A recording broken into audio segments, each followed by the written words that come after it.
Boa noite a todos. Mais uma noite de encontro com o professor Walter de Andrade, Projeto Iniciação. Boa noite. É com você, Gilberto. Olá, boa noite. Sejam muito bem-vindos. Estamos aqui ao vivo para mais um Projeto Iniciação. Nesse sábado aí à noite, quente, frio, chuvoso, enfim. Depende de onde você está, né? Boa noite, professor. Boa noite, meu irmão Gilberto Catira, meu irmão Carlos Nascimento, a todos os irmãos que estão presentes aqui no nosso encontro, né, Projeto de Iniciação. Estamos, então, dando começo a um novo encontro, nosso programa, né, que esse nosso programa é destinado a dar a base filosófica e iniciática para aqueles que pretendem seguir o caminho da iniciação, né? A base que nós seguimos é sempre os ensinamentos da nossa Helena Petrovna Blavatsky, né? E também do nosso querido professor Henrique José de Souza, né? Fundador da Sociedade Brasileira de Eubiose, né? O objetivo é a síntese do conhecimento a fim de propiciar aos pretendentes ao caminho da iniciação informações e valores importantes para essa finalidade. O encontro também visa para propiciar ao participante, né, que já esteja no caminho da iniciação, a possibilidade de repensar tudo aquilo que foi aprendido, né, e receber indicações para novas reflexões a respeito da sabedoria iniciática das idades. Outra finalidade enorme do encontro, sem dúvida, é justamente propiciar a reflexão a respeito do momento evolutivo que a humanidade está vivenciando nesse início do século XXI, início da Era de Aquário. Então, isso aí. Sempre lembrando que o projeto de iniciação é o projeto mais importante que um ser humano tem para desenvolver na Terra, né? É o seu autoconhecimento. E para fazer esse desenvolvimento, é necessário que a pessoa se filie a uma escola iniciática. Ela pode escolher a escola iniciática que mais lhe aprover, né? Mais da sua vontade. É importante ressaltar o seguinte: é importantíssimo, e não se pode descartar isso, que a escola de iniciação siga rigidamente, fielmente, os preceitos da ciência iniciática das idades. Então, a pessoa pode escolher a escola que ela quiser, né? Mas, de do nosso lado, nós convidamos, né, as pessoas a virem se fazer seu curso de iniciação, né, sua preparação na Sociedade Brasileira de Eubiose. Como é que essa pessoa pode fazer esse contato com a eubiose? É muito simples. É só entrar num busca, em qualquer sistema de busca da sua preferência, na internet, né? Vai lá e clica no busca lá, Sociedade Brasileira de Eubiose, vai aparecer o site da eubiose. Entrando no site da eubiose, ela vai encontrar ali referências a respeito dos departamentos que existem no Brasil e no exterior. Então, ela vai escolher um departamento, evidentemente, vai escolher um departamento na sua cidade ou próximo à sua cidade, né? E lá ela vai encontrar todas as referências, informações a respeito do endereço, do departamento, o e-mail, o telefone, etc. Aí a pessoa entra em contato e toma as informações necessárias para começar esse projeto de iniciação. Na eubiose, esse sistema de iniciação é feito através de 5 graus iniciáticos iniciais, né? O primeiro é o grau peregrino. Depois tem mais 4 graus em sequência, totalizando 5 graus. Finalizando os 5 graus, a pessoa ela pode passar para o que nós chamamos de série interna. Ela torna-se membro efetivo da Sociedade Brasileira de Eubiose. Ela pode participar das ritualísticas, reuniões internas, externas, todas as realizações da eubiose, né? E além do mais importante de tudo, ela tem a possibilidade e o direito de ler as revelações deixadas pelo nosso querido mestre, professor Henrique José de Souza. São milhares e milhares de ensinamentos, de páginas escritas, né, por ele mesmo, né? Então, aí está o convite que nós fazemos. Muito bem. Então, dado este início, né, no nosso encontro, nós vamos aqui falar sobre assuntos importantes a respeito da ciência iniciática das idades. Vamos lá, então, aqui. Vamos inicialmente aqui. Vamos um momentinho só. Vamos aqui. Vamos iniciar aqui o nosso caminho, né, de consideração a respeito de assuntos importantes relativo à ciência inicial das idades, falando algo sobre magia. Veja, olha que assunto importantíssimo. Magia, né? Justamente. A grande ciência chama-se magia, a grande ciência, né? Segundo deveria, que é um célebre estudioso a respeito desse assunto, né? Segundo esse autor e outros grandes orientalistas, as nações mais antigas, mais cultas e ilustradas consideravam a magia como a ciência sagrada inseparável da religião. Os egípcios, por exemplo, constituíam um dos povos mais sinceramente religiosos, como eram ainda e permanecem sendo os hindus. A magia consiste no culto dos deuses e é adquirida mediante esse culto, diz Platão.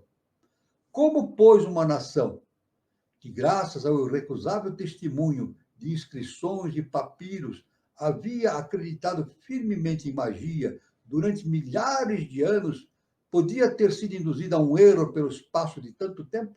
Aí está a pergunta, né, que é feita, né, nesse trabalho, né, que é citado por provido de HPB, não é isso? Como é que uma cultura desse porte poderia ter sido enganada, não é isso? Por tanto tempo a respeito dessa ideia que se tem a respeito de magia como a grande ciência, né?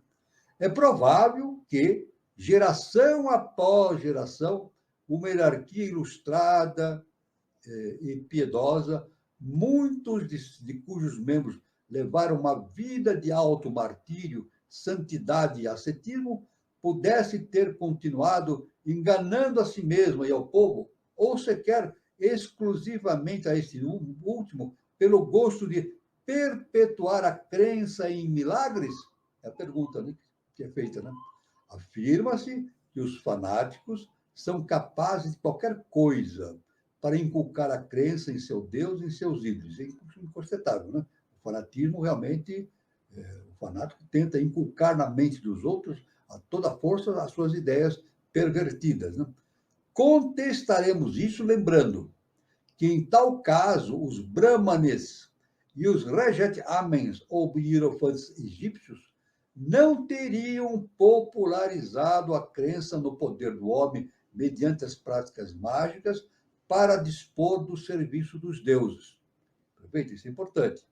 Deuses que, em verdade, nada mais são do que as potências ocultas da natureza, personificadas pelos próprios sacerdotes instruídos, nas quais veneravam apenas os atributos do princípio uno, desconhecido e sem nome.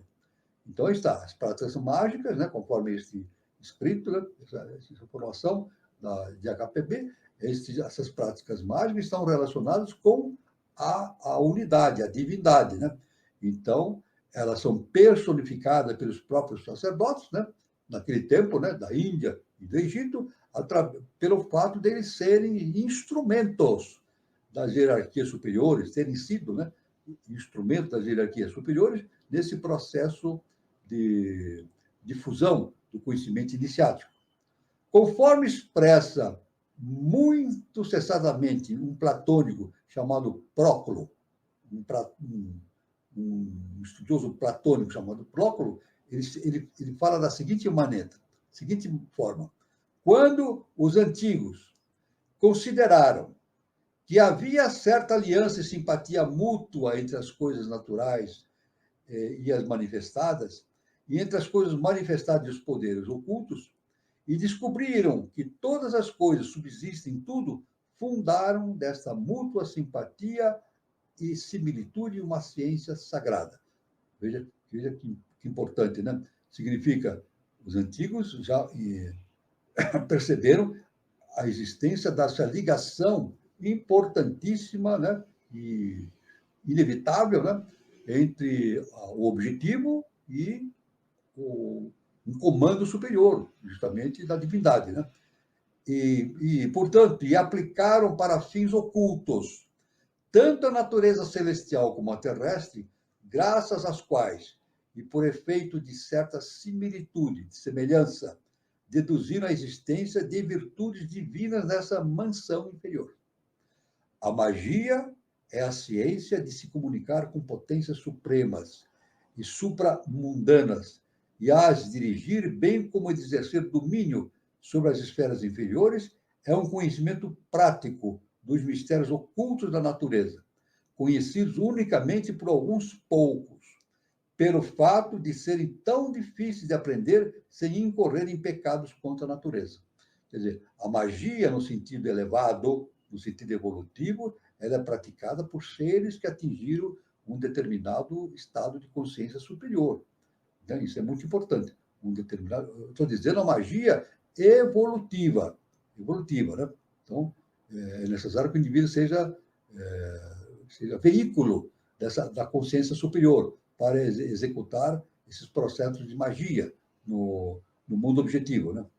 Os místicos antigos e os da Idade Média dividiam a magia em 3 categorias. 3 categorias. Né? A teurgia, a goécia e a magia natural. 3, ó. Teurgia, goécia, ou goecia, como queiram, né? E magia natural. Desde há muito, a teurgia tem sido apropriada como a esfera particular dos teósofos e metafísicos, afirma um determinado estudioso, citado por HPB, Blavatsky, chamado Kennedy Mackenzie.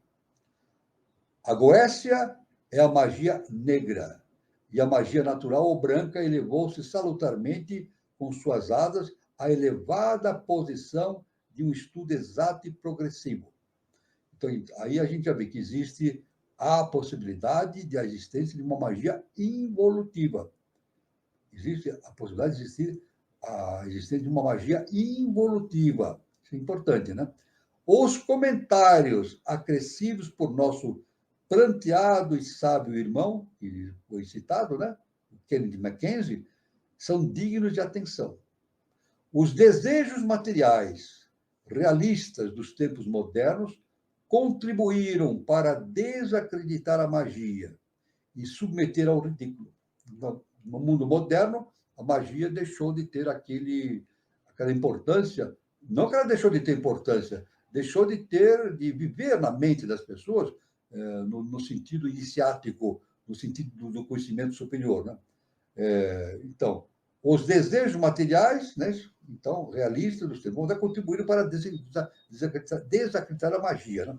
A fé em si mesmo é um elemento essencial na magia, a fé. Né? E existia muito tempo antes de outras ideias que presumem sua pré-existência.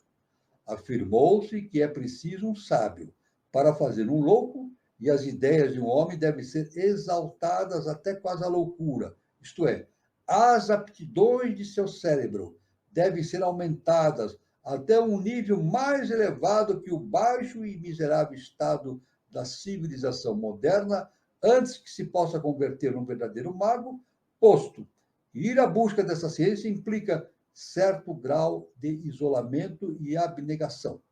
Aí está. Claro que então aí é dito, né? Para atingir um estado, para a realização da magia, é necessário um estado de isolamento, ou seja, um estado de introversão para dentro da consciência, né? Ou seja, autoconhecimento, ou seja, um processo que chamamos de projeto de iniciação, né? Um isolamento muito grande, certamente, cuja realização constitui por si só um fenômeno maravilhoso, um milagre. Por outro lado, a magia não é nada de sobrenatural. Básico, veja bem, magia não tem nada de sobrenatural. A magia, os processos de magia são processos que nas mãos de uma pessoa capacitada, isso falando da magia evolutiva, não é nada de sobrenatural, mas sim o exercício de poderes latentes, teíficos em si mesmo, e que são projetados da ciência, da consciência una, do eterno, né? E das hierarquias superiores. Né? De acordo com Jâmblico, um estudioso da antiguidade, esses seres, né? Através da teurgia sacerdotal, declaram que podem remontar-se a essências mais elevadas e universais, e até àquelas que estão acima do destino, isto é, até Deus e o demiurgo, sem empregar a matéria nem qualquer outra coisa, exceto a observação de um tempo razoável. Alguns já começam a reconhecer a existência de poderes e influências sutis na natureza, dos quais até agora nada sabiam. Quer dizer, nos tempos agora do centro moderno, a partir do século XIX, século XX, já nós temos um avanço um pouco mais dilatado a esse respeito, né? Da existência de fenômenos transcendentais. Isso, o trabalho de HPB trouxe isso à luz do conhecimento, os trabalhos do mestre Henrique G. de Souza, assim por diante, e outros tantos mestres, né? Trazem para a nossa consciência que a existência daquilo que era compreendido no Antigo Egito, na Índia, da existência de poderes não sobrenaturais, de poderes que podem ser exercidos por um ser humano com consciência dilatada, utilizando o poder da própria divindade, né? Do eterno, das hierarquias e assim por diante. Né? Mas, como observa muito bem um estudioso, conforme a HPB se refere, o Dr. Carter Blake, o século XIX não foi aquele que observou a gênese de novos métodos de pensamento, nem a consumação dos antigos, ao que acrescenta um outro estudioso, Mr. Baumwick, que se os antigos sabiam muito pouco do nosso método de investigação do segredo da natureza, sabemos menos ainda daqueles que empregavam. Então, a gente não sabemos a respeito dos processos de magia, né, isso com profundidade, e também muito menos a respeito da natureza da consciência daqueles que empregavam a magia nos tempos antigos. Então, isso é um grande mistério ainda. Mas, a pouco e pouco, isso vai se mostrando à humanidade, através dos ensinamentos dos grandes mestres, a natureza verdadeira desses conhecimentos. Né? Magia ligada à sabedoria, à ciência, a arte de utilizar conscientemente poderes invisíveis, espirituais, para produzir efeitos visíveis. Veja que interessante, né? Então, magia é uma sabedoria, é uma ciência e a arte de utilizar conscientemente poderes invisíveis, superiores, evidentemente, para produzir efeitos visíveis.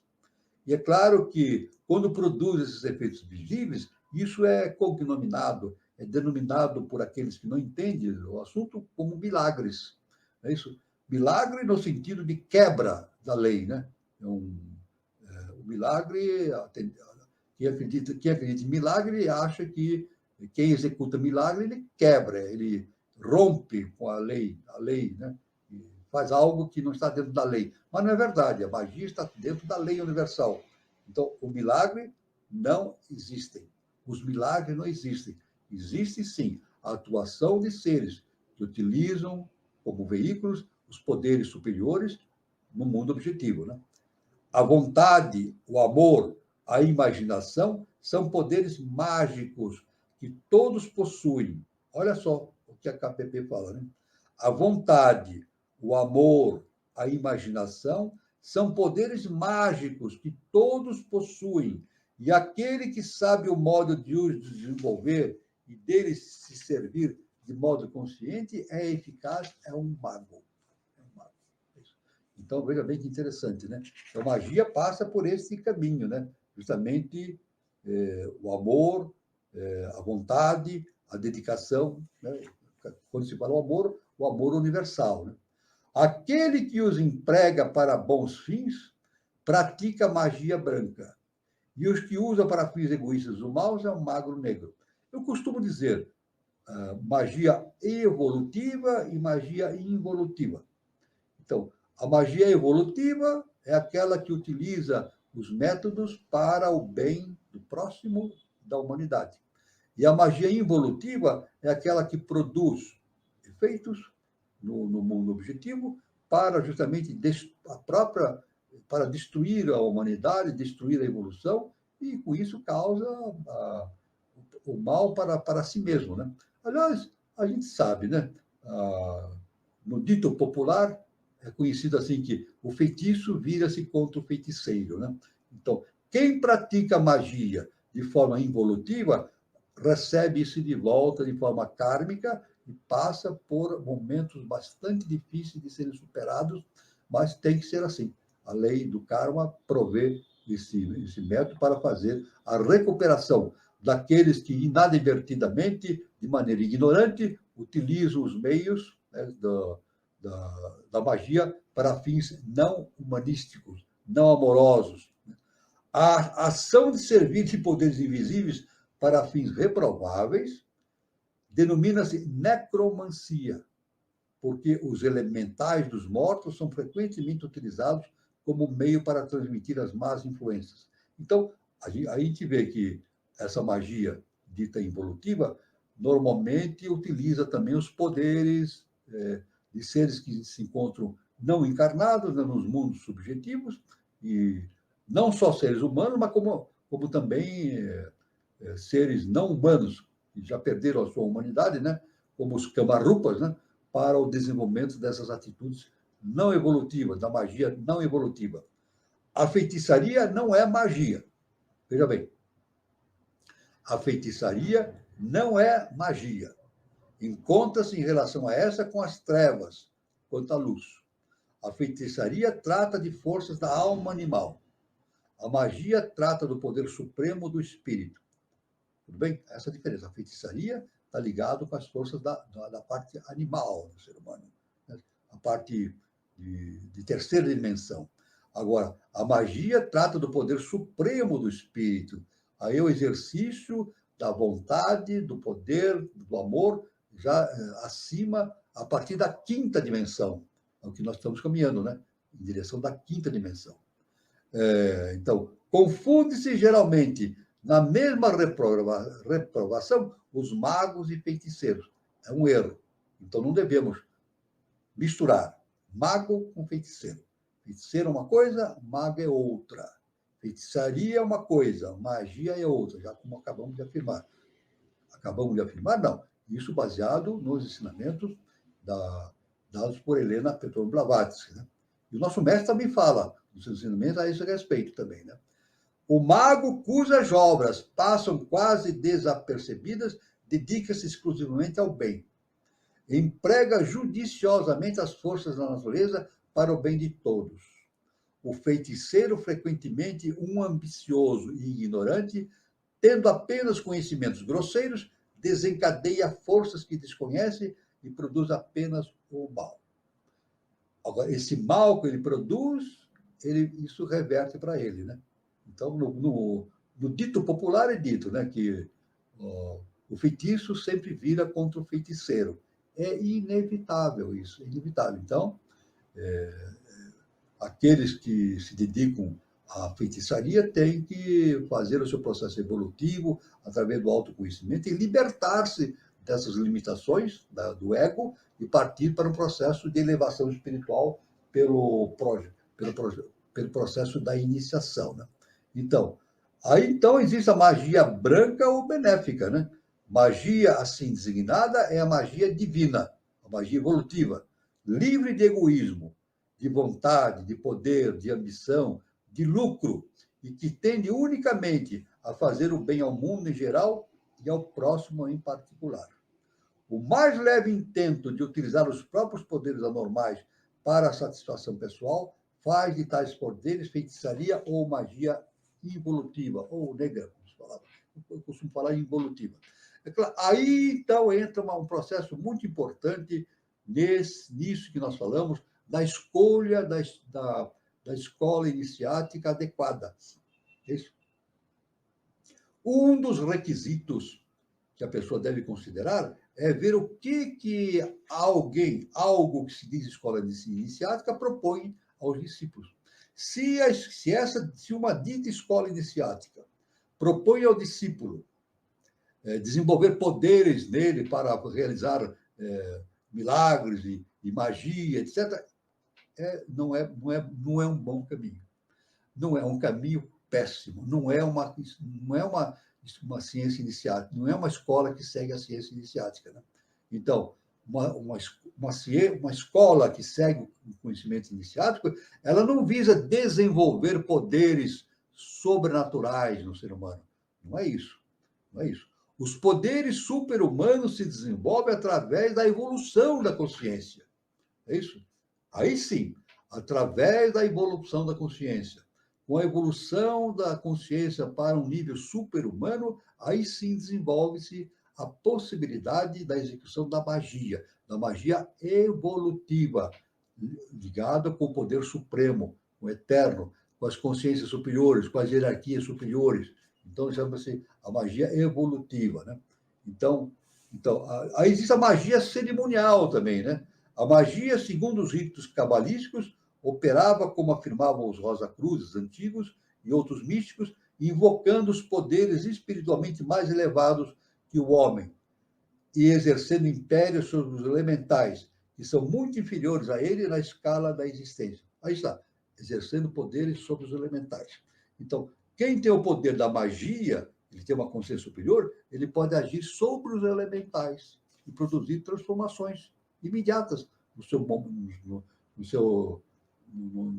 mundo ao redor. Né? Isso eu posso citar. Nós podemos citar como exemplo clássico, que está no Evangelho, justamente aquele momento em que os discípulos estavam na embarcação, no meio das águas, né? E houve uma tempestade, né? E o barco, eles ficaram apavorados, os discípulos, porque a tempestade estava pronto para virar o barco. Foi quando, então, aparece Jesus, o Cristo, e levanta os braços e acalma a tempestade. Não é verdade? Então, aí, na religião, diz que ele provocou um milagre.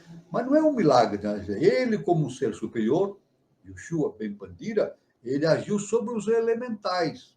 Porque quem produz essas revoluções na natureza, tudo que acontece na natureza, deslizamento de terra, tsunamis, terremotos, e essas tempestades, é produzido por elementais. Isso não acontece por acaso, é a ação de elementais que agem. Isso o nosso mestre, o professor Richard Souza, deixa bem claro nos seus ensinamentos.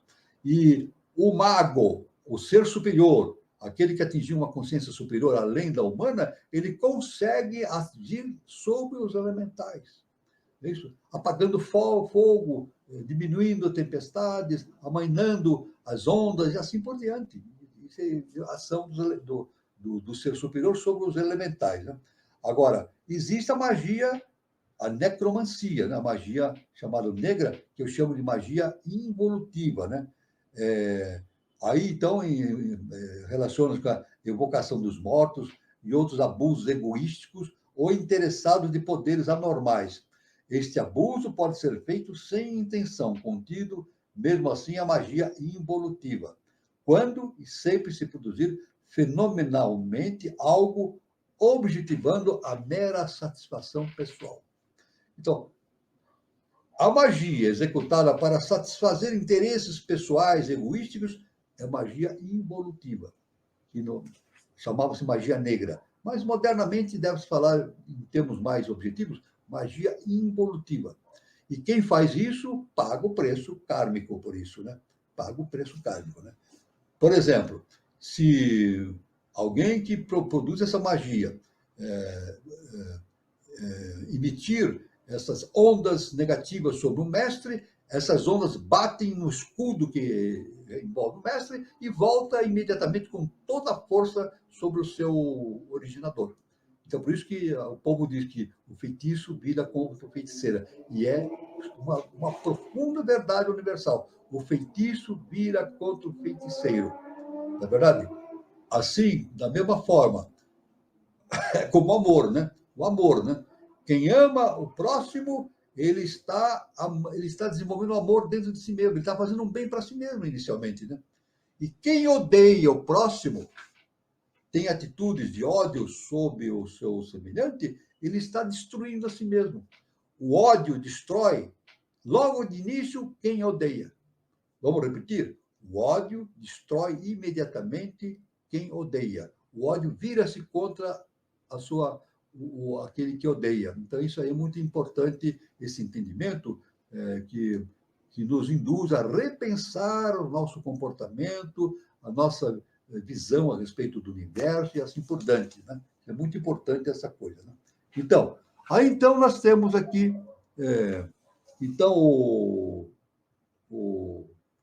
nós temos aqui o magismo é a filosofia ou doutrina dos antigos sacerdotes, magos persas. O adepto do magismo deve ser impassível, sóbrio e casto, desinteressado, impenetrável e inacessível a todo tipo de preconceito e terror. A prova de todas as contradições e de todas as penas. A primeira e a mais importante das obras mágicas é chegar a essa rara superioridade.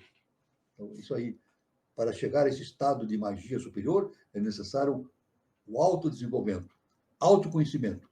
Então, quando o indivíduo torna-se um adepto, um ser superior, então ele é capaz de realizar magia, no verdadeiro sentido do entendimento. Né? Então, isso aqui é muito importante, este entendimento sobre isso. Né? Então, vamos ver aqui, prosseguindo a nossa abordagem, vamos ver sobre o mago ou mágico. Né? Esta palavra é a raiz que deriva do termo mágico. O Mahatman, grande alma ou espírito da Índia, tinha seus sacerdotes em tempos anteriores aos Vedas. Os magos eram sacerdotes do deus do fogo. Encontramos-los entre os assírios e os babilônios, tanto que entre os persas, adoradores do fogo. Os 3 magos, também chamados reis, de que se diz presentearam ouro, incenso e mirra ao menino Jesus, eram adoradores do fogo, como os demais e astrólogos postam terem visto a estrela do recém-nascido. Aí está, então, a história dos 3 reis magos. Né? Aí está relacionado com tudo aquilo que nós estávamos falando. Né? Eram astrólogos que viram na astrologia, diz que viram nas estrelas. Claro, viram pela astrologia o nascimento de um ser superior, isso que viria dar novo rumo ao mundo. E eles, vindo de países longínquos, eles não se conheciam, vieram se conhecer na Galileia, né? Vieram visitar o menino Jesus, os 3 reis magos. Né? A gente está dentro do Evangelho, está aí, então, uma referência ao que nós estamos abordando, né? Sobre a magia, os magos e assim por diante. Né? O sumo sacerdote dos Parsis, em Surat, é designado com o nome de Mobed. Outros derivam esse nome de Meg. Meg-Ab significa algo grande e nobre. Os discípulos de Zoroastro eram chamados Mageston, segundo diz um estudioso chamado Kloiker. O termo mago ou mágico, em outros tempos, um título honorífico e de distinção, decaiu completamente de seu verdadeiro significado. Hoje não se usa mais. Na modernidade não se usa isso. Né? Sendo antigamente sinônimo de tudo quanto era honorável e digno de respeito, do que possuía ciência e sabedoria, degenerou num epíteto, isso? Para designar um impostor, farsante, um charlatão, numa palavra, ou quem vendeu sua alma ao diabo.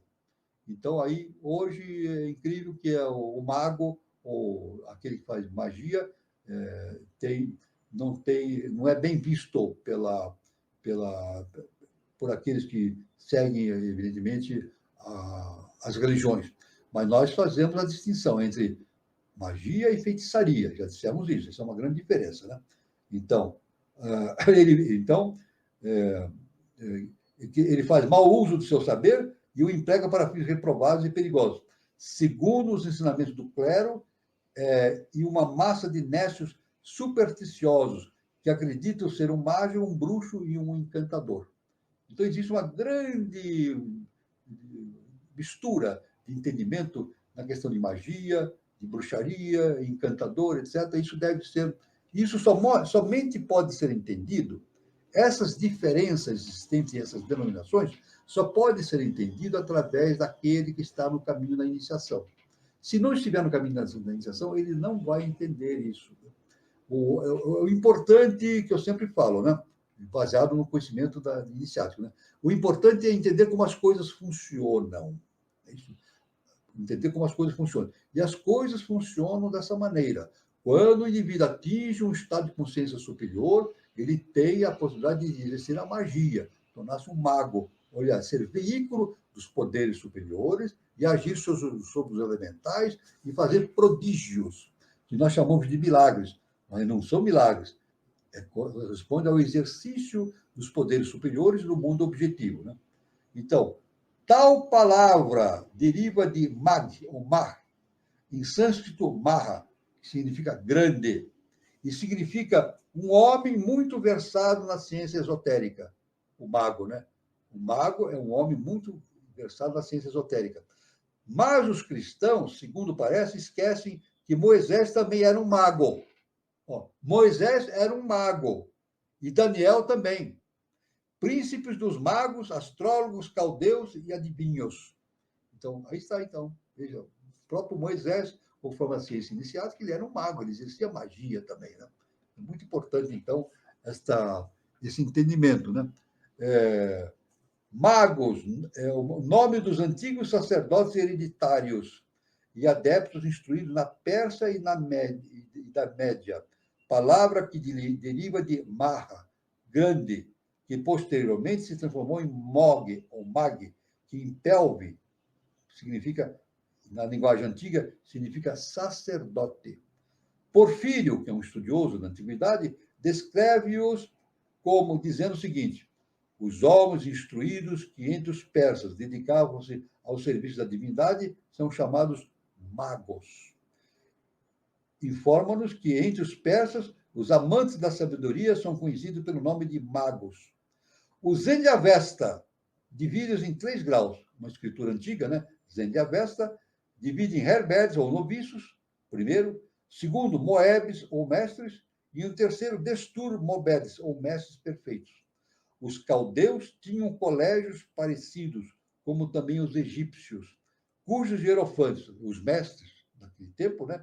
Do mestre dos mistérios, tais como praticados na Grécia e no Egito, eram idênticos ao destur mobedes, ou seja, aos magos antigos. Então, aí está, veja como o assunto realmente é muito complexo, muito amplo, mas essa amplitude só pode ser entendida através do estudo da ciência iniciática das idades. Então, aí está muito importante, então, esse conhecimento, né? Então, aqui, vamos adiante, aqui, ver aqui um outro termo também muito interessante de ser estudado nesse momento de estudo, né? Que chama-se o Mahaguru, que vem do sânscrito, né? Vem do sânscrito essa palavra Mahaguru. Literalmente chama-se grande instrutor, Mahaguru, o iniciador, o ser prodigioso que desceu de uma das regiões superiores ao princípio da terceira idade, antes da separação dos sexos na terceira raça. A árvore de que brotaram todos os grandes sábios e hierofantes, historicamente conhecidos. O excelso personagem que muda de forma permanecendo sempre o mesmo. Olha lá, muda de forma, mas permanece sempre o mesmo, Mahaguru. O ser sem nome, o Mahaguru, né? O ser sem nome, apesar da multiplicidade de nomes com que foi designado. Chama-se o iniciador, chamado grande sacrifício, porque se sacrificou em direção e guia deste grande, se sacrificou em benefício da espécie humana, a fim de arrancar das cadeias da carne e da ilusão. Sob a direção e guia desse grande instrutor, todos os demais instrutores e mestres, menos divinos do que ele, vieram guiar a humanidade terrestre. Então, todos os grandes mestres vêm dessa consciência superior chamado Mahaguru. São veículos, né, dessa consciência superior, que é denominado pela ciência iniciada das intensidades como Mahaguru, literalmente o grande instrutor. Estes filhos de Deus lançaram os fundamentos das antigas civilizações e ensinaram à humanidade, quando essa se encontrava em sua infância, as primeiras noções de todas as artes e ciências, bem como do conhecimento espiritual. Veja só que interessante todo esse conhecimento, né? É muito importante. Veja a quantidade de ensinamentos que nós temos, né, a esse respeito, né? E vamos. É um assunto complexo, não é fácil, né? Mas essa complexidade ela vai sendo diminuída à medida que nós vamos ampliando os nossos conhecimentos, né? Sempre repetindo que uma vez um aluno nos graus da eubiose, ele me contou o seguinte, que no início, antes de vir para a eubiose, ele tinha algumas dúvidas. Depois que ele entrou para a eubiose, as dúvidas aumentaram. Então, ele disse, como é que pode explicar isso? Por que depois que eu entrei na eubiose, comecei a fazer o caminho da iniciação, as minhas dúvidas aumentaram? Então, eu respondi para ele o seguinte, não é, as suas dúvidas, não é que as suas dúvidas aumentaram, os seus horizontes se alargaram. Não é verdade? Quando a pessoa não sabe pouca coisa, ela tem poucas dúvidas. Então, não ter dúvidas é muito simples, né? Não tenho dúvida de nada. É ignorância, né? Se não tem dúvida de nada, ele vira ignorante, não tem dúvida sobre nada. Agora, à medida que as dúvidas vão aumentando, aí significa que os horizontes estão se ampliando. Ele está caminhando para um caminho bastante objetivo do conhecimento. O nosso mestre, professor Henrique de Souza, ele nos deixou um ensinamento. Num dos seus ensinamentos, ele diz o seguinte, olha só que importante, é difícil da gente entender isso, muito difícil. Ele disse o seguinte, o universo é extremamente simples. Veja que coisa incrível. Ele diz, o universo é algo extremamente simples. Simples, agora, usando a nossa capacidade de abstração, de entendimento, de abstração, simples para aqueles que têm condição de entender a simplicidade das coisas. Mas é muito complicado o universo para nós, seres humanos, que ainda vivemos no nosso mundo da egoidade, dentro da nossa personalidade. Então, as dúvidas são muitas. Então, o universo é extremamente complicado para nós. Mas, à medida que o indivíduo vai evoluindo, vai fazendo o seu processo do projeto de iniciação, ele vai se aprofundando no seu autoconhecimento. E quanto mais ele progride nesse autoconhecimento, o universo vai mostrando a sua face mais simples, mais objetiva, mais fácil de ser entendido. Claro que isso aí não é fácil da gente entender de início, mas é o caminho a ser seguido, né? Tanto que, vou repetir novamente, Jesus, uma vez, isso está no Evangelho, Jesus nos disse, conhecereis a verdade e a verdade vos libertará. O que é conhecer a verdade? É conhecer o Deus que existe dentro de nós mesmos, conhecer a nossa própria divindade. E quando nós conhecemos a divindade, nós nos libertamos. Nos libertamos do quê? Nos libertamos de nós mesmos, das nossas próprias limitações. Olha que coisa fantástica. A verdade, ou seja, o conhecimento do Deus que existe em nós, nos liberta das nossas próprias limitações. Olha que coisa extraordinária esse conhecimento dado pelos grandes mestres, né? Um outro ponto importante na sequência aqui que eu quero abordar, justamente baseado na ciência inicial das idades, é justamente esse termo chamado Maitreya Buda. Veja só, Maitreya Buda, também um nome vindo do sânscrito. Veja só, Maitreya Buda. Olha lá. Maitreya Buda, o mesmo que Kalki Avatara de Vishnu. Maitreya Buda é o mesmo que Kalki Avatara de Vishnu, o Avatara do cavalo branco e outro Messias. A única diferença está nas datas das suas aparições respectivas.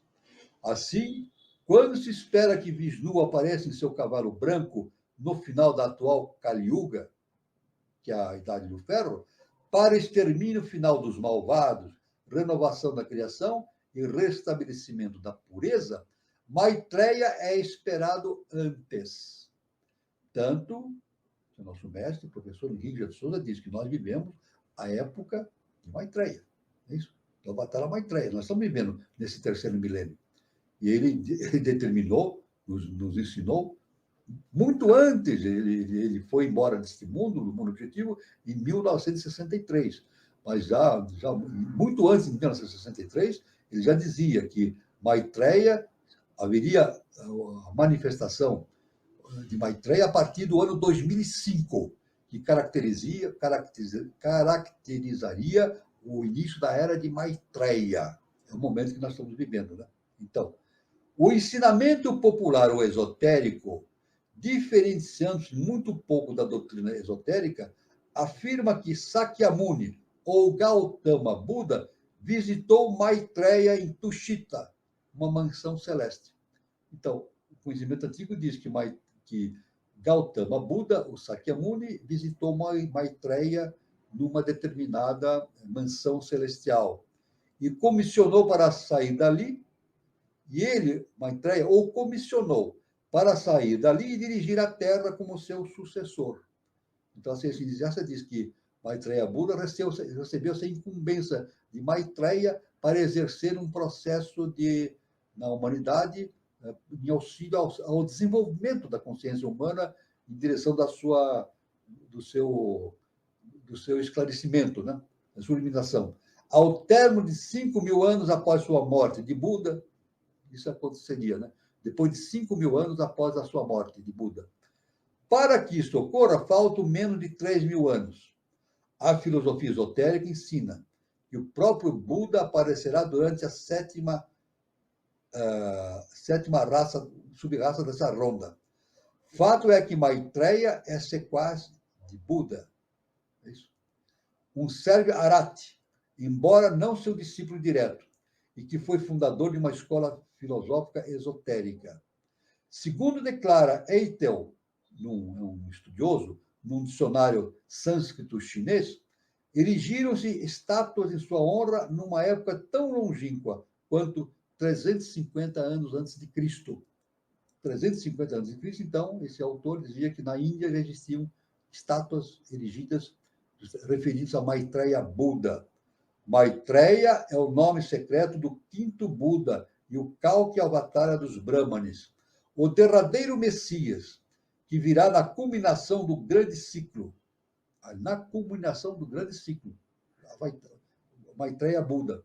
Em todo o Oriente, é crença universal que esse Bodhisattva aparecerá com o nome de Maitreya Buda na sétima raça.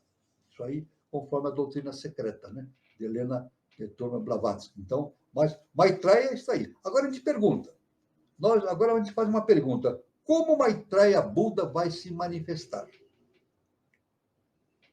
É uma pergunta. Né? Muitos podem entender que Maitreya vai chegar diante do ser humano e vai falar: eu sou o Maitreya Buda. Não é assim. Não é assim.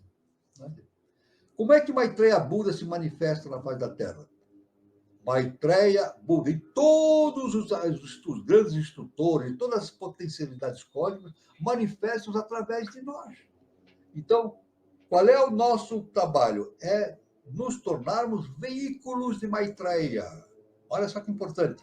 O nosso trabalho, como seres humanos, é nos tornarmos veículos de Maitreya Buda, através da nossa evolução interior, através do nosso processo de iluminação. Não é verdade? O processo de iluminação. No processo de iluminação, nós servimos de veículos para essas consciências superiores para que elas se manifestem. Da mesma maneira que Jesus, o Cristo, foi manifestação do Cristo cósmico, né?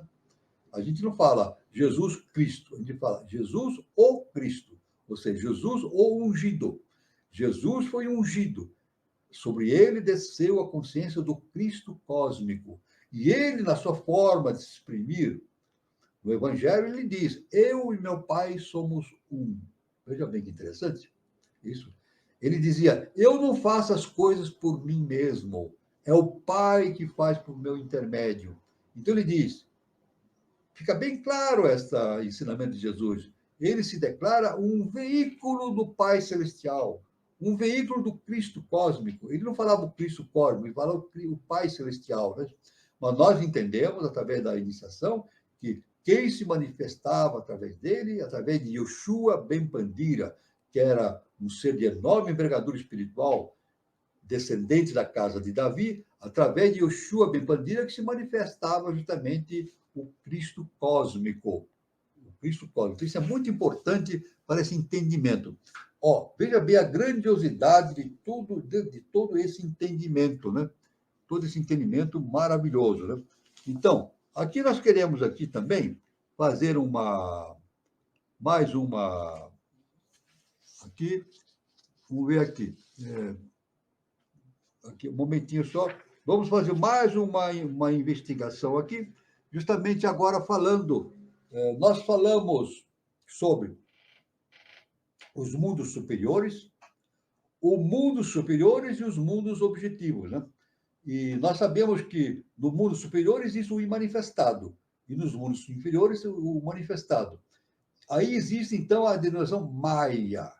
Maya forma um nome genérico, que no caso da mãe de Maria, Maria é relacionada a Maia. Maria. Não, Maria vem de Mare. Mare, mar ou segundo trono, né? Maia é também o nome de um Asura, mago por excelência, de que se serviram os deuses para diversos fins, tais como a edificação de cidades aéreas e outros fatos portentosos mencionados no Bhagavata Purana. Tudo bem? Então, aí são ensinamentos profundos. Aí nós temos mais outros conhecimentos, né? Na próxima reunião, nós vamos nos aprofundar mais nessa questão. Nós vamos, na próxima reunião que nós teremos, no sábado que vem, nós vamos nos aprofundar mais nessa questão da Maya e sobre a matéria. Justamente esse conceito que se tem sobre a matéria, no sentido científico, acadêmico e no sentido esotérico superior, né? Então, isso aí é muito importante, esse conhecimento. Muito bem. Isso fica uma próxima vez. Nós vamos continuar agora o nosso estudo sobre a antropogênese, continuando vendo mais alguns fatos importantes a respeito da antropogênese, né? Muito bem. Aqui, nós vemos que o homem foi o depósito de todas as sementes da vida nesta ronda, tanto animal como vegetal. Até a aparição do homem nesta ronda, a vegetação era de uma espécie distinta da de agora e completamente etérea. E isto pela simples razão de que nenhuma erva nem planta podia ser de haver animais e outros organismos que exalassem ácido carbônico que a vegetação tem de absorver para seu desenvolvimento, manutenção e crescimento. São coisas interdependentes em suas formas físicas concluídas. O homem reúne em si mesmo todas as formas. A forma humana é derivada da classe mais perfeita do tipo animal, mas é um novo tipo de ciclo. Veja bem, nós, como seres humanos, antropogeneticamente, nós temos em nós o mineral, o vegetal, o animal e agora o hominal, que é a nossa consciência humana, né? Então, nós temos os 3 reinos anteriores e mais o 4º reino, que é o hominal. A ciência nos dá a existência de 3 reinos, o mineral, o vegetal e o animal, e coloca o homem no reino hominal. Na ciência iniciática, não. É dito o seguinte, até agora, houve a manifestação de 4 reinos, o reino mineral, o reino vegetal, o reino animal e o reino hominal. O reino hominal é o quarto, um quarto estado de manifestação, né, da criação, né? O homem real é a alma e sua constituição material não forma parte dela, tendo aparecido desde o princípio mesmo, e a cabeça da vida senciente e consciente se converteu na unidade animal vivente, cujas vestes abandonadas determinaram a forma de todas as vidas e animais nesta ronda. Esses restos devem entender-se pelos resíduos astrais da atividade do homem, isto é, as suas formas sentidas e pensadas que proporcionam moldes involutivos para a vida evolutiva de outros reinos. Assim, criou ele inconscientemente, durante idades, os insetos, répteis, aves, animais, procedentes de seus restos. A evidência dos cíclopes, raça de gigantes, se assinala pelas ruínas ciclópicas ainda hoje existentes. Eram seres de 3 olhos. E como se diz o comentário, naqueles tempos primitivos, dos machos e fêmeas hermafroditas, havia criaturas humanas com 4 braços, uma cabeça e 3 olhos. Podiam ver pela frente e por trás. Depois sua visão se nebulou, e o terceiro olho começou a perder o seu poder, petrificando-se gradualmente até desaparecer. Na verdade, esse terceiro olho se transformou na glândula pineal. Isso aí, a ciência não trata desse assunto. Mas nas ciências iniciais, nós sabemos que o terceiro olho humano, lá que existia na Lemuriana, ele introjetou-se, ficaram 2 olhos, e o terceiro olho se introjetou, formando a glândula pineal, que é a glândula da espiritualidade no ser humano, né? Quando nós nos espiritualizamos, há um progressivo desenvolvimento da glândula pineal. Os de 2 caras se converteram num de cara só, e o olho se fundiu cabeça dentro, onde está enterrado.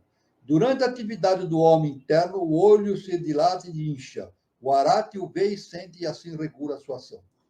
O terceiro olho está morto e já não funciona. Não funciona no mundo objetivo, mas está projetado na glândula pineal. Deixou, no entanto, reafirmando, um testemunho de sua existência, a glândula pineal. Os olhos do embrião humano crescem de dentro para fora, precedendo do cérebro, o que prova sua procedência de protótipos astrais.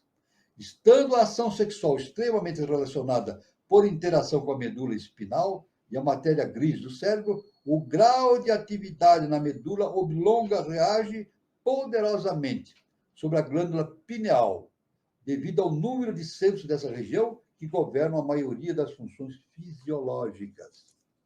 A medula oblonga exerce uma ação indutiva muito poderosa sobre a glândula pineal, denominada pela ciência medula oblonga.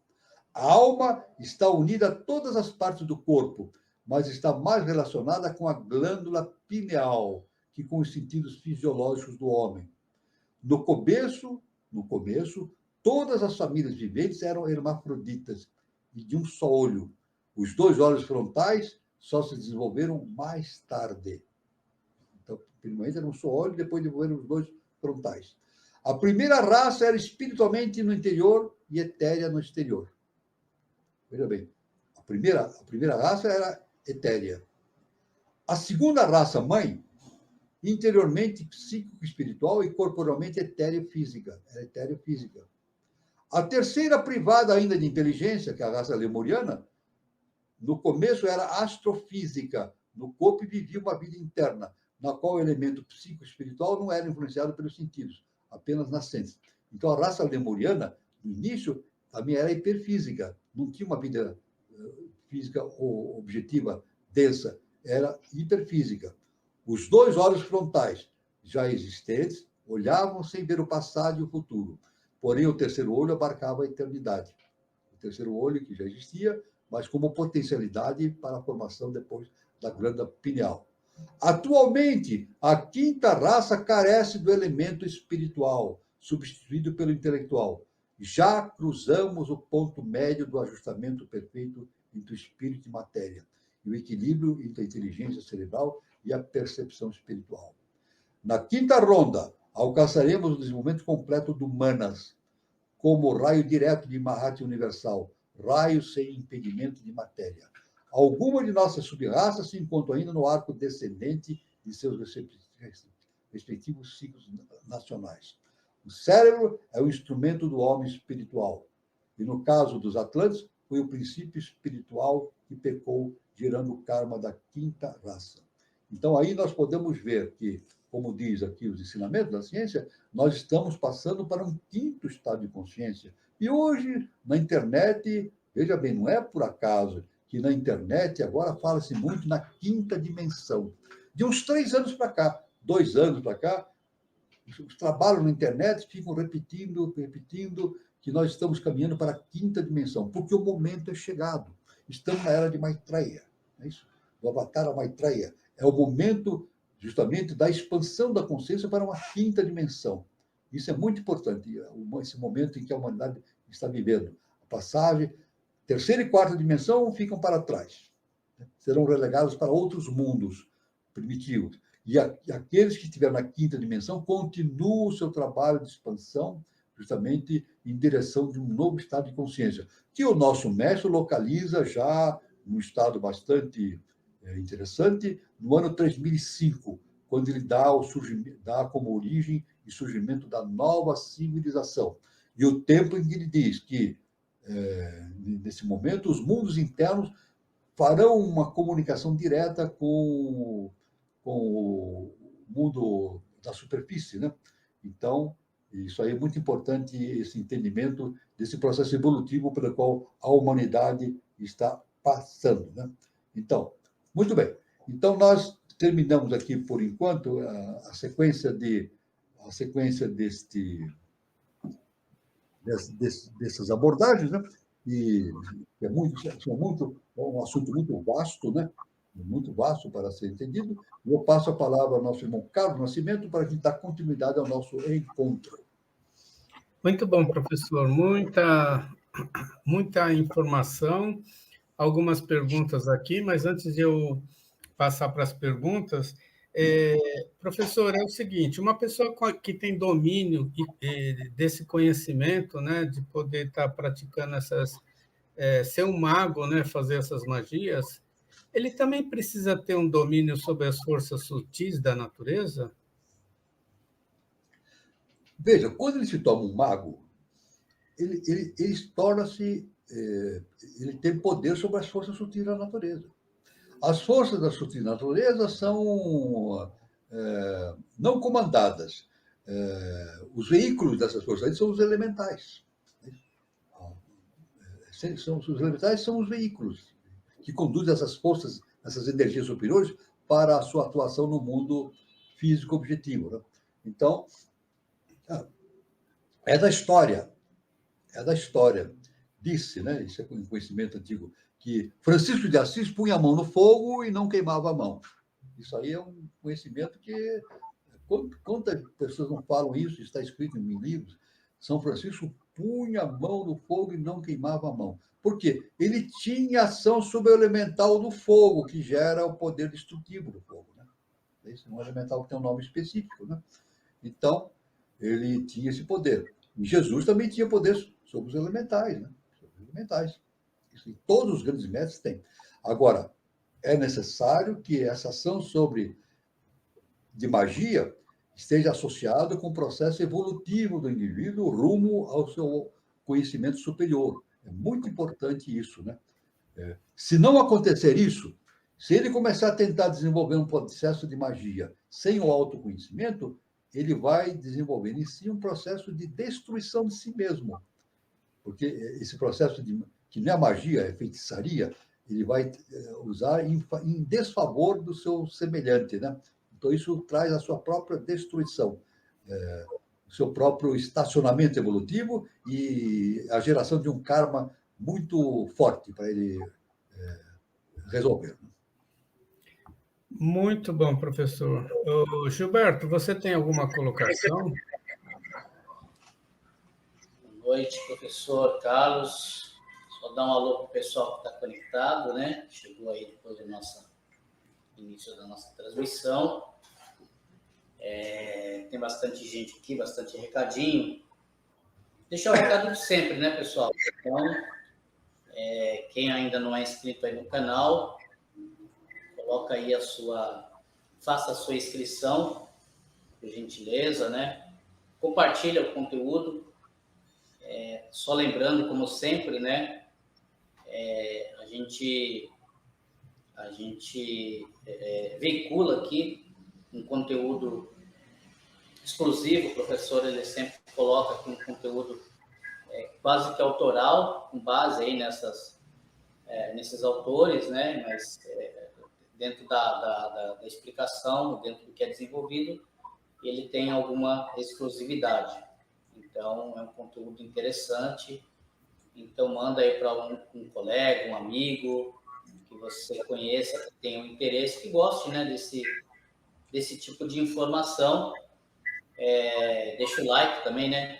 Clica ali no gostei, no joinha aí do canal. Essas ações, elas ajudam a plataforma, né, a considerar, classificar o nosso conteúdo, o nosso canal, como relevante aqui dentro do YouTube. Tendo isso, que tem muito conteúdo aí circulando, certo? Então é isso. Se tiver alguma dúvida, precisar de alguma informação, não somente aqui ao vivo, o professor responde, né, as suas dúvidas, ainda tem essa questão. Você ainda pode deixar a sua dúvida aqui no vídeo, você pode escrever aqui embaixo, né? Se você estiver assistindo esse vídeo gravado, você vai ver aí você pode postar a sua pergunta, o professor ele lê, ele olha, ele observa e ele responde todas as perguntas que são colocadas aqui no nosso canal e a gente vai aí trocando essa ideia. E para finalizar, professor, falando um pouquinho sobre essa questão de magia, todo ser humano, que quando a gente fala em magia, nessas habilidades, né, dá-se uma impressão, num primeiro momento, que é alguma habilidade especial, ou que se trata de um ser diferenciado, enfim, tem alguma coisa diferente do ser humano comum, né? A minha pergunta é algo que todos nós temos uma capacidade potencial, ou seja, basta se desenvolver, estudar, se dedicar. Como que funciona isso na prática? Existe essa condição? Uma excelente pergunta. Uma excelente pergunta do nosso irmão Gilberto Cartilha. Eu vou apenas aqui fazer apenas um comentário de um ensinamento que o nosso mestre, o professor Henrique G. Souza, nos deixou. Né? Ele deixou o seguinte ensinamento. O que é ocultista? O que é um ocultista?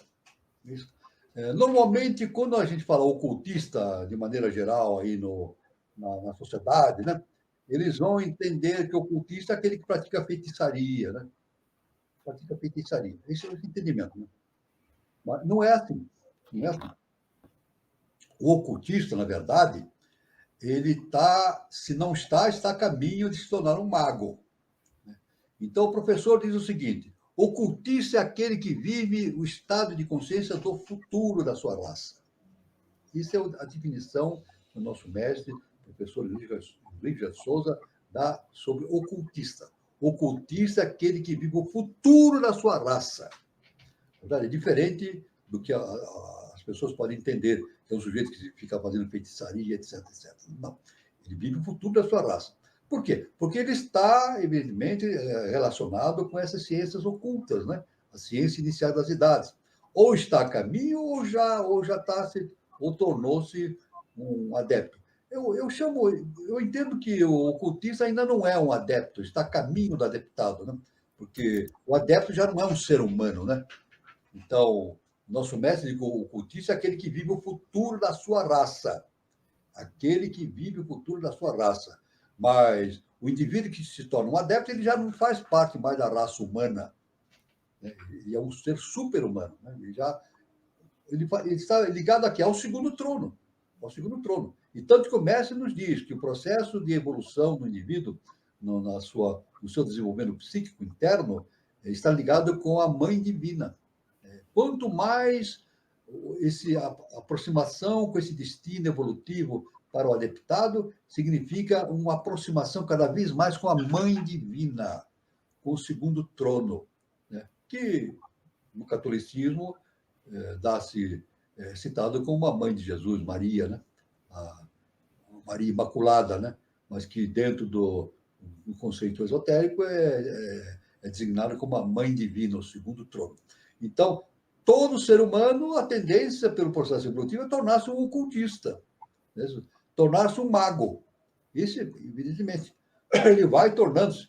O nosso mestre diz, em outra revelação, que à medida que o indivíduo vai desenvolvendo o seu autoconhecimento, ele vai desenvolvendo poderes que ele não tinha antes. Inclusive a clarividência, a clareaudiência e certos poderes. É claro que, sempre deixando claro, uma escola iniciática não visa produzir poderes, desenvolver poderes no indivíduo.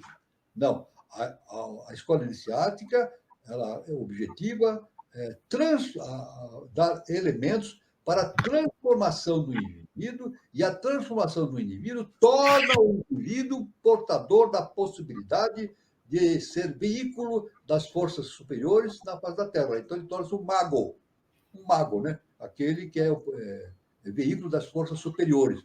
A magia não é dele, é do universo, do eterno. Ele apenas torna-se um veículo dessa consciência superior. Então, é isso que eu posso dizer. Todos nós, seres humanos, e todos do universo, têm essa tendência para atingir esse estado e mais ainda adiante. Então, professor, eu já vou abrir para as perguntas. Tenho o irmão do Guazelli Neto, né? O universo pode ser resumido em mc ao quadrado? O universo pode ser resumido em energia igual matéria multiplicado por velocidade da luz ao quadrado. É a forma básica que Einstein, né? Einstein, nos seus estudos, né? Ele mostrou para a humanidade. Isso já está provado. Isso não é mais uma hipótese, é uma teoria. Não é mais uma hipótese, já foi provado teoricamente que isso aí acontece mesmo. Energia, pela ciência, a nossa ciência acadêmica. Energia é igual matéria multiplicado por velocidade da luz ao quadrado. E que, agora, é claro que este entendimento que Einstein nos trouxe, ele nos dá uma visão de quarta dimensão, né? Nos falava isso. Antes eram 3 dimensões que a ciência se ocupava. Einstein entra com uma consciência um conceito de quarta dimensão. Mas não para por aí. Ele, como gênio, ele abriu uma possibilidade de entendimento para quinta dimensão, e isso vai acontecer. A ciência, inevitavelmente, chegou nesse entendimento da quarta dimensão, vai entender a quinta dimensão, sexta dimensão, e etc. Tanto que, uma informação importante na ciência, né? Pela teoria da relatividade, é dito que a velocidade da luz, né? A velocidade da luz, 300 mil quilômetros por segundo no vácuo, né? É uma velocidade limite, que não pode ser ultrapassada. Isso é verdade. Mas em situações, em sistemas fechados, dentro do nosso universo científico que nós entendemos, a velocidade da luz não pode ser ultrapassada. Mas a ciência acadêmica descobriu, isso aí você pode procurar na internet, nos livros, né? Que as galáxias estão se afastando de um ponto de explosão inicial, elas estão se afastando uma velocidade vertiginosa, com velocidades acima da velocidade da luz. Olha que coisa impressionante. A velocidade de escape das galáxias nessa expansão do universo atinge velocidades superiores à velocidade da luz. Então, como é que a gente pode dizer? Então, rompe-se a lei da relatividade? Não. A relatividade, isso aí os técnicos, os entendidos, né, os físicos dizem, a relatividade einsteiniana refere a sistemas fechados. Sistemas abertos como o universo, não, a relatividade não deixa de funcionar. Então, veja bem a amplitude. A lei humana, quando o ser humano descobre uma determinada lei, ela tem um âmbito tem um círculo de ação. Um ciclo de ação. Agora, o universo é infinito. A gente não podemos circunscrever o universo àquilo que a ciência entende como os princípios da física, da química, etc. Vai muito mais além disso. Então, é isso que eu posso responder para o nosso irmão Guazelli Neto, que o trabalho de Einstein, além de abrir essa concepção da quarta dimensão, abriu um caminho para a quinta e sexta dimensão. O interessante, o que eu quero lembrar aqui, a gente vê nos livros, nas informações, que Einstein não era seguidor da física quântica. Veja, já no seu tempo estava falando-se no pensamento da física quântica. Ele não tinha, ele rejeitava, ele não aceitava. Interessante, né? Ele seguia a sua linha de entendimento de acordo com a sua concepção teórica a respeito do universo, né? Desse universo quadridimensional, né? Tridimensional e quadridimensional, mas ele não era seguidor da física quântica.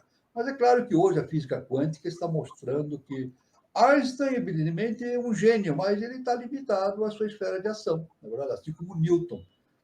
Todos têm uma limitação, porque a lei proporciona o conhecimento arquetipal, mas isso está determinado dentro das possibilidades de entendimento do ser humano e dentro das possibilidades também efetivas da realização de entendimento através de pesquisas, etc, etc. Então, aí está a resposta que eu posso dar para o nosso irmão Guazelli Neto, uma resposta bem simples, mas que pode ser aprofundada no estudo das ciências iniciais e das idades. Isso. Dando sequência às perguntas, professor, a Cíntia pergunta: os bruxos entram em qual magia? Veja bem, existe uma qualificação hoje no mundo ocidental chamando a bruxaria de coisa ruim, mas não é bem assim, não é bem assim, né? A gente tem que entender, bruxa é o nome que se dá na Idade Média, quando que se queria queimar uma pessoa que fazia feitiçaria, chamava-se de bruxo, bruxa, né? Então isso aí é muito relativo o nome, né? De chamar um indivíduo que... Então, o indivíduo que faz algum processo, um processo ligado à ciência iniciática, ele pode ser qualificado como bruxo ou bruxa. Não é verdade isso. Isso tem que ser colocado nos devidos termos.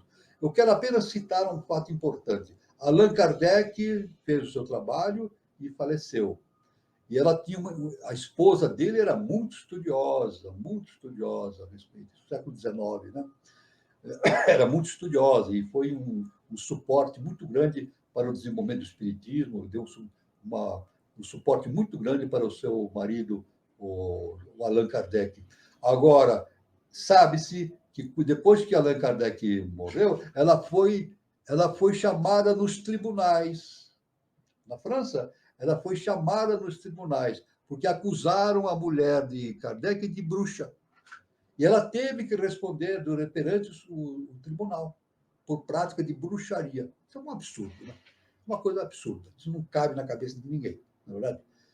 A esposa de Allan Kardec foi chamada de bruxa. Não só o termo foi usado erradamente, como confundiu-se tudo, né? É claro que isso aí faz parte da ignorância humana, né? A conceituação que se tinha a esse respeito, né? Muito aquém daquilo que a Kardec ensinava já no Espiritismo, e muito mais aquém do que a HPB ensinava e o professor Henrique Jesus ensinava. Então, a gente vê o nome bruxo e bruxa deve ser entendido no seu devido termo. Não tem nada de pejorativo. Era usado na Idade Média para identificar aqueles que praticavam a feitiçaria. Não é isso? Mas isso aí, muitas vezes o indivíduo praticava ações ligadas à magia, na verdade, na Idade Média. Por exemplo, quem fizesse processos de magia na Idade Média era sentenciado a morrer na fogueira por bruxaria, por feitiçaria. Então, isso é muito difícil de se entender. A gente tem que entender as coisas nos seus devidos termos, na sua época, e retirar o fanatismo que rodeia todo esse falso conhecimento.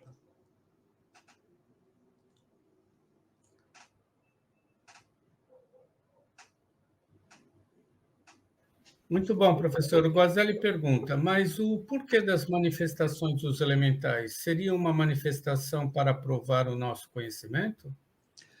Veja bem, tudo que acontece na natureza acontece através da ação da lei superior. Agora, a lei superior age através de instrumentos. Veja bem, olha que interessante. A lei age através de instrumentos, de veículos. Então, os elementais são instrumentos, veículos da lei. O que acontece? Maremoto e transformações na crosta terrestre, na verdade, nos continentes, é isso? Todos esses processos, né, que acontecem através da ação de elementais, que são justamente, são assim, indutores não, são veículos da lei universal para que se produza esses efeitos no mundo objetivo. No mundo objetivo, né? Então, são elementais. Devemos dizer que, pela ciência iniciática, os elementais são estados de consciência também em evolução.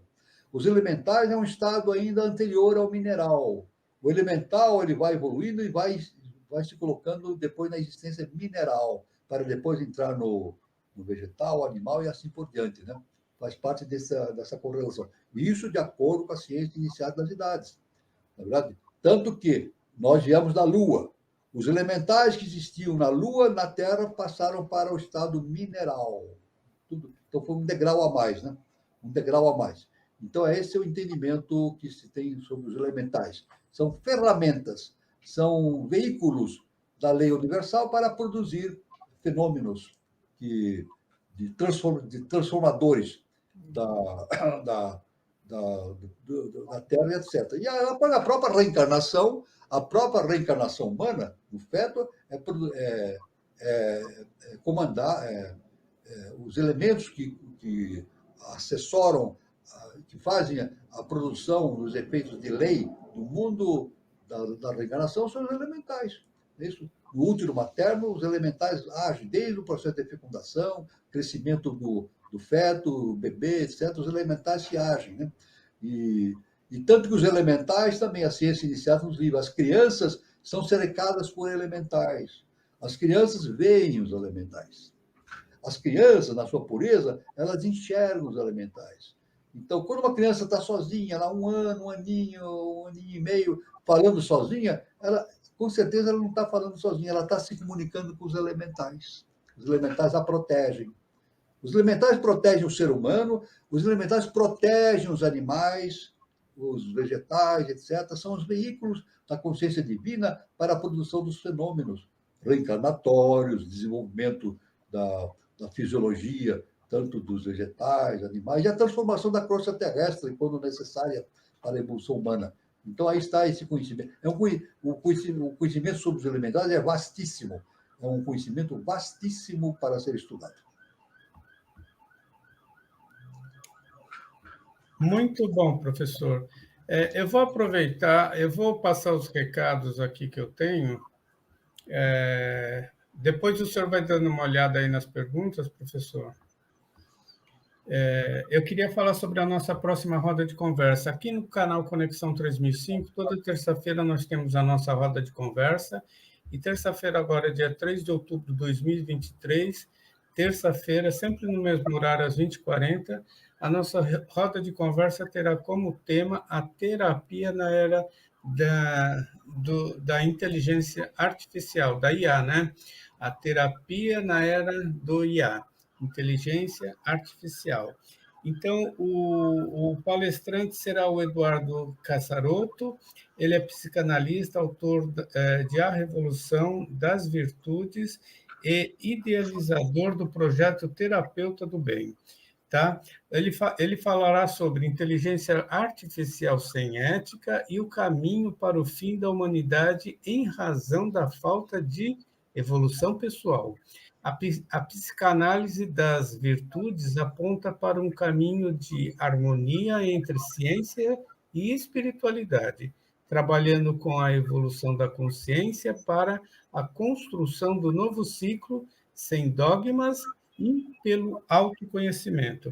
Então, o tema é bastante atual, bastante interessante, e é nesta terça-feira, dia 3 de outubro de 2023, às 20h40.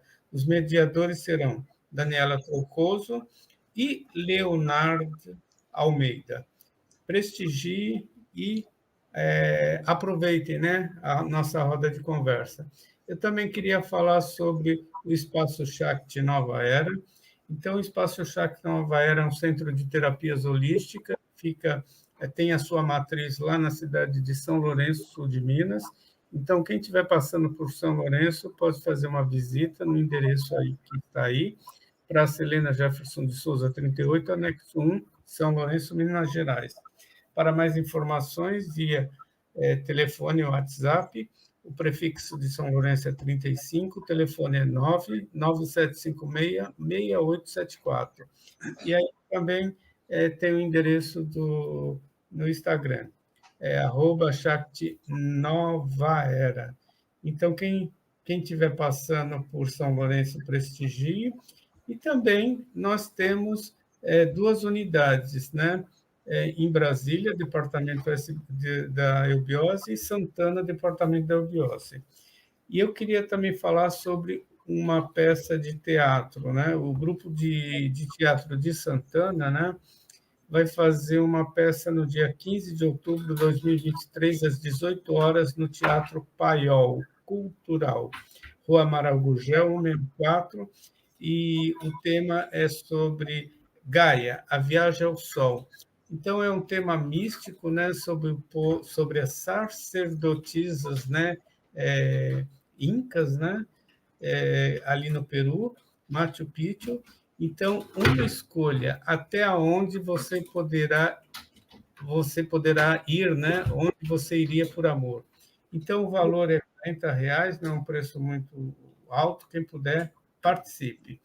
O senhor viu alguma pergunta, professor? Bom, veja bem, tem aqui Eliane Pontes. A magia só vai despertar naquele que tirar dentro de si toda a maldade, ou seja, o egoísmo. Exatamente. A magia se manifesta no indivíduo quando ele torna-se um ser que desenvolve principalmente o amor e o perdão. Basicamente, que nem Jesus falou, o amor e o perdão é a base do universo. Aí então ele torna-se um mago. Aí a magia está. Então, nossa irmã Eliane Pontes tem razão. O nosso irmão Guilherme Vazelli Neto, ele fala, então a quinta dimensão tenta abortar o tempo. Eu quero dizer o seguinte, não é que tenta abortar, a consciência que está evoluindo, ela vai enxergando o tempo de uma outra forma. Na verdade, o tempo não existe da forma como nós entendemos, na terceira dimensão, passado, presente, futuro. Não, nós somos a máquina do tempo. Nós somos a máquina do tempo. Aqueles que estão mais evoluídos que nós estão no nosso futuro temporal, futuro espiritual. E os mais atrasados estão no nosso passado espiritual. É isso. Então, aí sim, presente, passado, futuro, é questão vibracional. O tempo se mostra através de uma qualificação vibracional. Não é ponteiro de relógio. Não é ponteiro de relógio, nem dia e noite. Mas, assim, aspecto vibracional.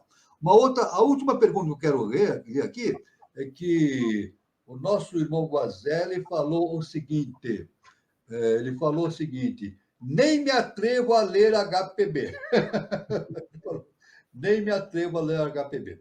Então, eu quero dizer o seguinte, chega um momento em que o indivíduo passa por esse conhecimento.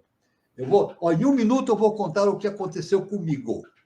Olha, aconteceu comigo, mas isso acontece com todos, mas eu vou dizer especialmente. Eu tinha um amigo que, num determinado momento, isso há muitos anos, né, ele chegou para mim e perguntou assim, Walter, você conhece Madame Blavatsky? Eu disse, não, nunca ouvi falar. Nunca ouvi falar. Então ele disse assim, leia Blavatsky e me conte. Leia o livro dela e me conta. Eu disse, mas por que você quer que eu leia? Por que você não lê? Não compra o livro e lê? Ele disse, não, eu tenho medo. Ele falou assim, eu tenho medo de ler. Quando eu leio, eu fico angustiado, minha cabeça fica 1000 por hora, né? Aí, frequentemente, ele dizia, Walter, você já leu? Você já começou a ler Madame Blavatsky? Não, ainda não. Tanto que ele falou que uma vez eu entrei na livraria e comprei a Cosmogênese, de primeiro livro de Blavatsky. Bom, basta dizer que quando eu comecei a ler, aquilo foi espantoso para mim, né? O universo para mim se abriu. Quer dizer, foi os meus orientadores espirituais, a lei, né? A lei que não é só comigo, acontece com todo mundo, né? A lei me determinou um momento para eu ler Blavatsky, né? E foi maravilhoso. O interessante é que depois que eu comecei a ler Blavatsky, e fiquei maravilhado, esse amigo não falou mais no assunto. Nunca mais ele perguntou para mim. Quando eu comprei o livro e comecei a ler, ele nunca mais perguntou para mim se eu estava lendo Blavatsky, ou nunca mais tocou no assunto. Então, o mestre Henrique, professor Henrique Jesus, diz assim, nada acontece por acaso. Tudo que acontece no nosso caminho de evolução é determinado pela lei. Para todos, não é só comigo, para todos é assim. As pessoas precisam prestar atenção. Então, nosso irmão Vazelli, nem me atrevo a ler HPB. Uma hora você lê e você vai ver que coisa maravilhosa. Isso aí eu recomendo, leia. É melhor ler logo, viu, Guilherme? Professor, a gente está finalizando por causa do horário, né? 1h31. Eu queria agradecer a todos pela participação. Se tiver alguma pergunta, depois o senhor responde, né, professor? Tudo bem, depois eu respondo. Eu quero agradecer a todos por nos prestigiar, por participar do nosso encontro e desejar a todos um bom final de sábado, um bom final de semana, né? E até terça-feira e até o nosso próximo encontro, Projeto Iniciação. O Gilberto Catira teve um problema na internet, ele caiu a internet dele, então, por ele, eu quero desejar também uma boa noite a todos vocês. Professor.